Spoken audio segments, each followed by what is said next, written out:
Hey guys, in this video I'll show you how to fix videos still being processed on Google Drive. So for example, when I open this one, okay, I actually got the error message that the video is still being processed and should come back later.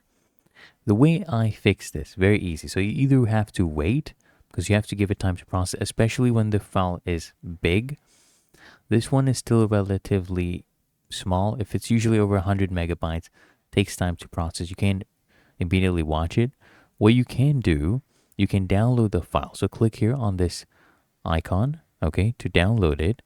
Of course, you can right click as well and then click here on download. And once this has done scanning for viruses and once it is downloaded, you can actually just go ahead and open up that downloaded file, okay, that video file. So here we go. This video file is downloading and you just open it up and that basically fixes the issue. As you can see, it actually works. Really that easy. If you found this helpful, make sure you smash the like button, subscribe to Quick Fix.